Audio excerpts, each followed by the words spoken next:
Good night, fellow punchers. The clock on the wall is 10:15 on whatever night of the week it is. Back with 2 for tomorrow. I might add one in the morning. I've one for Hereford and one for Limerick. But I might try and get another one for Limerick. Tomorrow is Student Day in Limerick. Owen Myers, I've no idea where he comes from, but he was on to me last year looking for a tip for Limerick. We gave him one last year. It won. I remember the big cloud hosed up, so he emailed me tonight, so no pressure on me for tomorrow. So I've one picked each way, and I'll try and maybe get another one for him tomorrow. Big day for the students. They get great weather. There'll be some cider drank tomorrow. Mentioning of niceness, I mentioned it several months ago about Galway, that for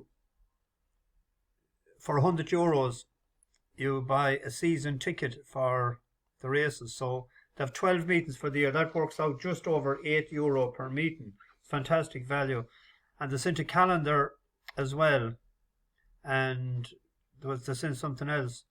Got the season pass the other day, and there's 14 other meetings in Ireland and England that you can show them that going in. And then yesterday I got this in the post.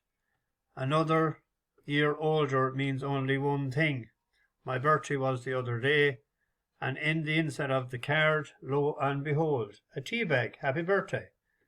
So I'll have a cup of Langer's tea. Actually, I'm having a cup of Langer's tea as we speak as well. Barry's tea. So absolutely brilliant. When you see the prices of the likes of Aintree and Leopardstown, the Cheltenham, putting the saddle on people and them doing something like that, absolutely tremendous. New marketing manager. I was at 2 funerals today, one burial in the Midlands. I would have played football with, she was in her 93rd year. I would have played football a long time ago at minor level with one of the sons. And I was at a funeral this evening in her 89th year, closer to home. And I would have played football with a couple of them. One with the same lad that today, and one of his older brothers this evening. I would have played with him in New York many moons ago. Great family, great football family. So at both funerals I met a lot of long time acquaintances that I hadn't met, a lot of county footballers of old for Roscommon, and that I played with in America and met different places. So, and on the way home we were passing a pub, and I said I haven't had a pint since the 13th of February in Waterford.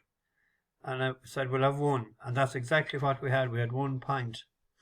1 pint of Guinness. It tasted like more, but I said, no, I'm not going to risk it. I have to play the game. And had a bit of dinner today for the first time in over 10 weeks. I mean, in a restaurant, like. It was roast chicken in pasta with mashed potatoes, no veg, because you have to chew the veg. So it was easy enough, harsh it in with the spoon. Grand stuff, nearly back to normal. The next thing now will be the big custard venture. I haven't had custard in a while. So we had 2 running today. We had the one in where was the race on today? Mine has gone blank. That aside, Leopardstown, Cheeky Wink.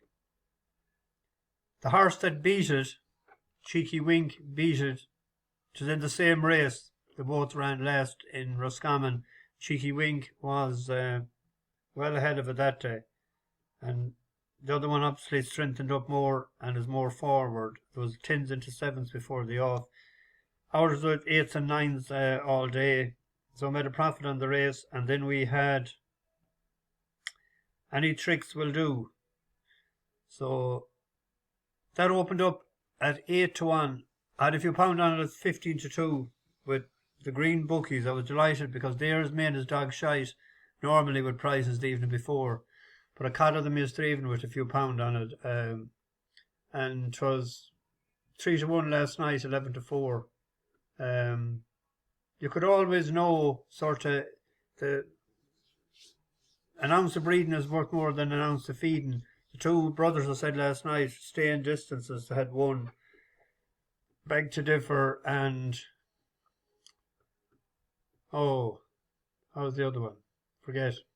Don't come to me. Anyway, we won a few pound. If we're winning a few pound, we're not losing. So we're chugging along nicely this week in the middle lane, and we'll go on to tomorrow. There is a novices handicap hurdle, 2 miles, 53 yards in Hereford. Time interval is the favourite. That was second last time over course and distance. New man in the saddle, Harry Cobden, tomorrow. Thomas Bellamy the last time. But I just think, well, that was rated 85 on the flat, which was with John Flint. So it's well handicapped if you had the 40 that I normally do. But I think it might set it up for across earth. This is likely raced as well for Gary Moore, Niall Houlihan in the plate tomorrow. This won a mile 6 race of 74. Mile 6 race on good ground. Good to firm. So beat a good horse, decent horse there, Alias. Then behind Master Builder, we were on Master Builder that day. That was a good class race, 51,000 like. And then behind Warhan, Put Away for the Winter, good to soft, good to soft. Wouldn't have been the best for his jumping. He needs to improve his jumping, but I think the better ground, he'll be able to skip out of the ground. He's a good, big, strong horse. That's him coming there in green and black as we pick it up.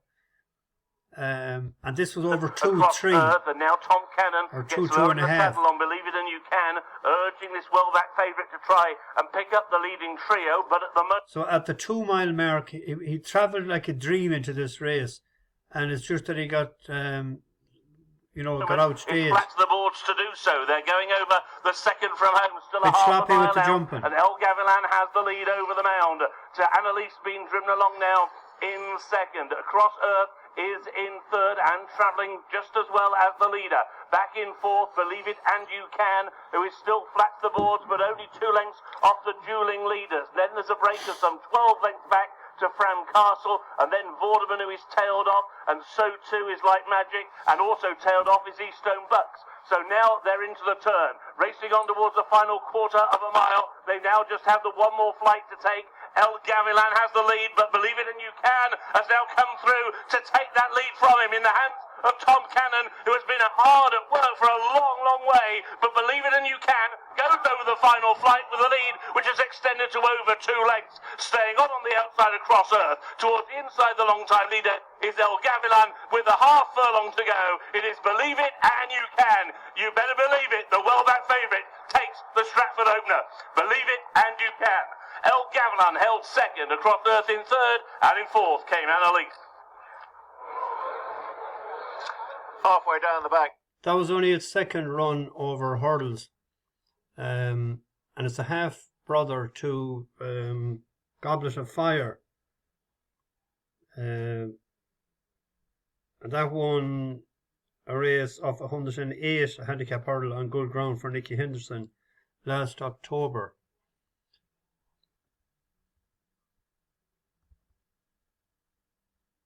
So hopefully it's well handicapped, and that the ground and the trip, back and trip, I don't think is a problem. Actually, it was a bit keen earlier in that race because he was trying to settle it too quick. So if they're going a bit faster tomorrow, I think Time Interval will go out in front, and hopefully Niall Houlihan will just tuck in behind and let the handbrake off later on in the race. So that would be the nap tomorrow. Then we go to Limerick. Hoping Lightning will strike twice in this race, because this is the one we tipped up the winner last year, Old Chap. Tingaran Express, we missed the boat that last time with that. I think it was in Wexford last year, we tipped it up a couple of times. Kramer's Valley, decent run the last time. Phoenix Cowboy was decent run. I came down on Who's in Midfield for JJ Slevin riding for Shane Ryder. Now, Shane Ryder hasn't had a winner in this year yet, but if you look at this, it's lightly raced. 2 runs in the end of 2023, handbrake on, beaten well over 100 lengths both times, fell then in a maiden hurl on soft ground, heavy ground didn't suit, but into a handicap first time, 3rd of 20, only beaten 11 lengths. Drifted out, I think there's a bit of money that for 40th into 28th. Drifted the last day a good bit. Was up at the pace. I think they weren't too busy on it. It's in white here as we pick it up. In 3rd, and after these is Adios. Kramer's Valley has responded to the riders' urgings and goes on again by a length and a half to Who's in Midfield. Here's Adios with a bid down the outside as they clear 2 out, and then Gino Bella. Kramer's Valley still the one to catch from Adios, who's trying to cut back the leader and now gets on terms. Coming down to the final flight, Adios now hits the front from Kramer's Valley. Adios over from Kramer's Valley is trying to rally. Gino Bella, faller the last. It's Adios who's now forging on from Kramer's Valley, and Adios is going to create a breakthrough win over hurdles here. Adios from Kramer's Valley running on for He has to turn around the forum with Kramer's Valley. But I think likely race paying 4 places, and I will try and pick out another one if I can. The Masters is starting tomorrow. My pick in the Masters is Russell Henley. He has 4 top 10 finishes and a win on the PGA this year. Finished 4th 2 years ago on this. I didn't want to go with any of the top 10 picks. I was trying to get a bit of a price for fun of it. So I actually backed it at 45s. It's into 40s. And it's 33s with some of them, but 365 is the best right now at 40 to 1. That's the first 10, and you could do 8 for a bit better odds. But I think it's 45 to 1. It's into 40s now. But I wouldn't be as sharp at the golf as I was years ago, because I don't have time to watch it. When I used to live and work in Dublin years ago, we used to watch it every Saturday and Sunday night, so I'd know more about it. But I spent a half an hour, 45 minutes trying to get one today, and that's what I came up with. So don't go mental. And I remember I picked 2 last year. Someone says someone told me to stick to the harshes. So that's I wouldn't be the best at it, but someone asked me the other day, did I fancy Anthony? That's what I'm going for. So bash the bookies, over and out.